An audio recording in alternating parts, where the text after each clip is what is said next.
In this video, we're going to be looking at Tim Pool, who is not a Christian by any stretch of the imagination. You know, he has Christian influences in his life, and how he deals with Bill Maher's atheism.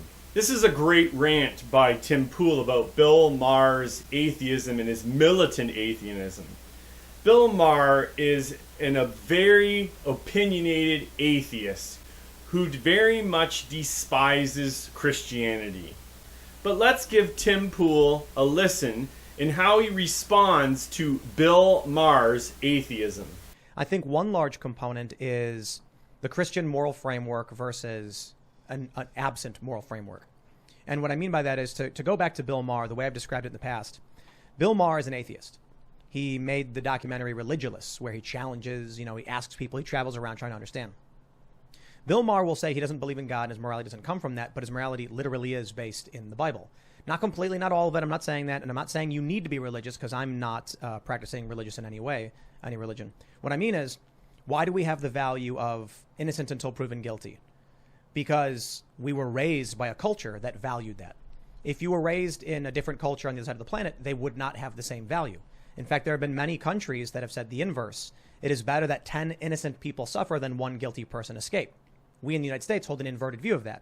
Benjamin Franklin said, it is better that 100 guilty persons escape than one innocent person suffer. It was a plan, Blackstone's formulation, which is 10 people. Blackstone's formulation, it is better that 10 guilty persons escape than one innocent suffer, is rooted in the story of Sodom and Gomorrah. Literally in the Bible. When God says to Lot, if there's but one righteous person, I will not destroy. To Abraham. To Abraham, there you go. So you know more than I do about that stuff.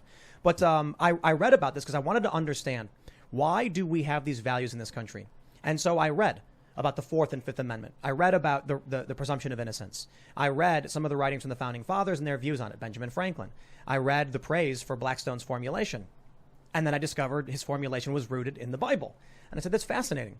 These stories from religion were carried on and left within us by the previous generation.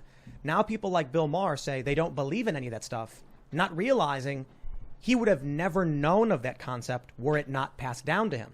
When you look at other countries, other cultures on the other side of the planet that did not have the same religious values, they don't have this. If you look at what's going on with communist China and other countries, they have a presumption of guilt. You get locked up and then we'll figure it out. Tim Pool is absolutely right about Bill Maher.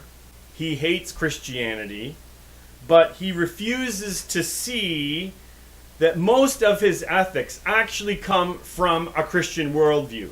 He's already made mention of the story of Abraham with Sodom and Gomorrah. But as well, we can think of just the topic of freedom of speech. Freedom of speech is based on a Christian ethic, a Christian worldview. We know this simply because when we go to non-Christian countries, you do not have freedom of speech. You do not have freedom of speech in North Korea. You do not have freedom of speech in China. Those freedoms are not evident in those anti-Christian countries. As well, we have the separation of church and state, which is not necessarily a Catholic or an Anglican idea, but it's actually a Baptist idea. That we have the freedom of conscience to live out our lives in the way that we think we should. Now, of course, as a believer, there are bad ways to live out your life, which is against Christ. And of course, there's God-honoring ways and the right way, following Jesus Christ.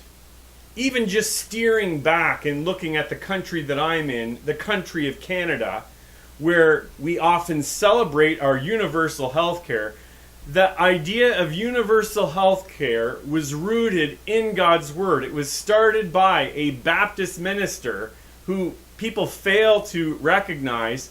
And this Baptist minister, Tommy C. Douglas, was actually declared by our Canadian Broadcasting Corporation as the greatest Canadian of all time. Even think of some of the work that Baptist ministers did with the slave trade during the Civil War, where Baptist ministers snuck in slaves through Windsor and other areas of Ontario to bring slaves freedom in Ontario. These were Baptist ministers that did this. Although atheism taunts that they're smarter because they claim to embrace science. Their morality is often based actually in the Bible, but yet it's the very Bible that they deny. Thanks for watching, and God bless.